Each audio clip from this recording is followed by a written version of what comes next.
Virginia Governor Ralph Northam is just hours away from signing historic legislation that will abolish the death penalty in the Commonwealth. Earlier this year, state lawmakers approved a bill to stop executions. That would make Virginia the 23rd state and also the first from the South to ban it. Michael Quander is live in Arlington with the details on this story. Good morning, Michael.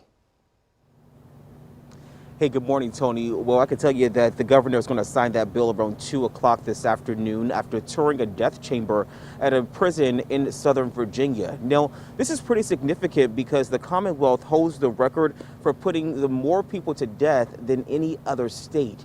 Now, we can tell you that Virginia Democrats see close to 1,400 people have been executed there since 1608. Well, one of Virginia's highest profile executions was the D.C. or Beltway sniper, John Allen Muhammad, and that was in 2009. But the Commonwealth has not executed anyone in the last 3 years. Now, advocates for abolishing the death penalty argue that it's been disproportionately applied to people of color and some of those with disabilities as well, too. Now, according to the Death Penalty Information Center, in the 20th century, nearly 300 African Americans were executed compared to 79 white people.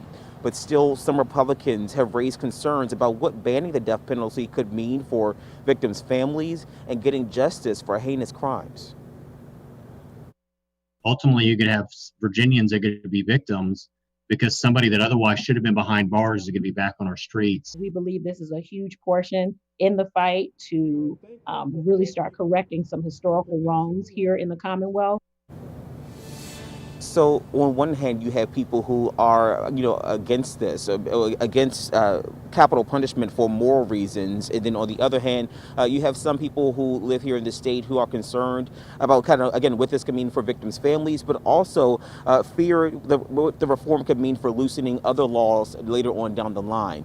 But again, the news today is that the governor is going to be signing that bill around 2 o'clock this afternoon in Southern Virginia. Tony?